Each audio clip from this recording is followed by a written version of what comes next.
Alamin ang magiging lagay ng panahon sa iba't ibang bahagi ng bansa ngayong araw ng Martes. Panoorin po natin ang update mula sa Philippine Weather Bureau Pag-asa.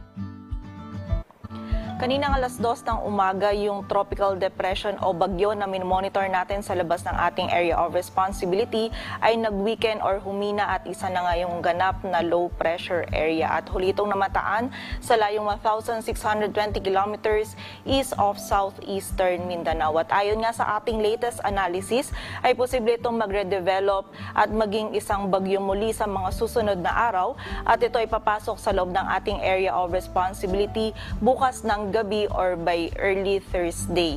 At ina-expect nga natin either of the two scenario na magre-develop ito or manatili as a low pressure area. Ito ay patungo dito sa may silangang bahagi ng Mindanao kung saan ito ay magdudulot pa din ng mga malalakas na pag-ulan, lalong-lalo na dito sa may silangang bahagi ng Visayas at Mindanao sa mga susunod na araw. So continuous monitoring po tayo at patuloy na magantabay sa updates na ipapalabas ng Pag-asa. At sa kasalukuyan naman, yung shearline pa rin yung nakakaapekto dito sa bahagi ng Southern Luzon at may kita nga natin dito sa ating satellite image na magdudulot pa rin ito ng mga kalat-kalat na pag-ulan, pagkidlat at pagkulog, lalong-lalo na yan dito sa bahagi ng Bicol region at ilang bahagi pa ng Eastern Visayas. At ang northeast monsoon o amihan naman natin ay patuloy pa rin nakakaapekto dito sa may northern at central Luzon kung saan dala rin ito yung maulap na kalangitan at mga pag-ulan,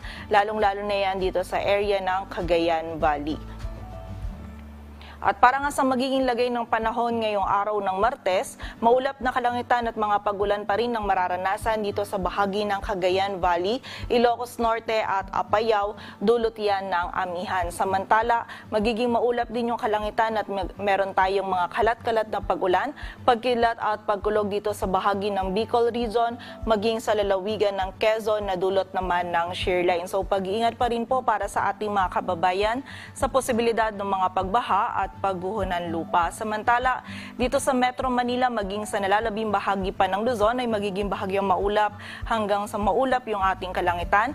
Meron pa rin tayong mararanasan ng mga may hinang pagulan or pag-ambon. Dito yan sa nalalabing bahagi ng Ilocos Region at Cordillera Administrative Region, maging dito sa bahagi ng Central Luzon. At dito po sa Metro Manila, maging sa nalalabing bahagi pa ng Luzon, ay meron pa rin tayong posibilidad ng mga isolated ng mga pag-ulan. Dulot yan ng shearline at ng mga localized thunderstorms. Agwat ng temperatura dito sa Metro Manila ay mula 25 to 32 degrees Celsius.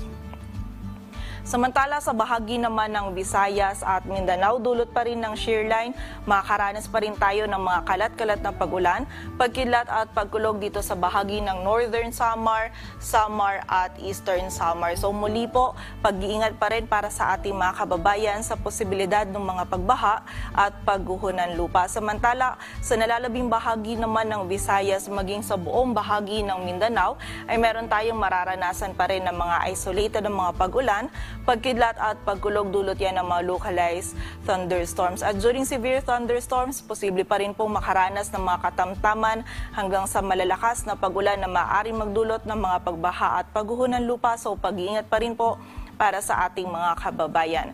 Agwat ang temperatura sa Cebu ay mula 26 to 32 degrees Celsius at sa Davao naman ay 25 to 33 degrees Celsius. At para naman sa lagay ng dagat baybayin ng ating bansa, dulot pa rin ang northeast monsoon o amihan ay meron pa rin tayong nakataas na gale warning sa mga dagat baybayin niya ng Batanes, Cagayan kasama ng Babuyan Islands, Isabela, Ilocos Norte, Ilocos Sur at La Union kung saan mapanganib pa rin po ang pagpalaot, lalong-lalo na para sa ating mga kababayang mangingisda pati na rin yung may mga maliliit na sasakyang pandagat. Dito sa Metro Manila, ang araw ay sisikat mamayang 5:56 ng umaga at lulubog mamayang 5:24 ng hapon.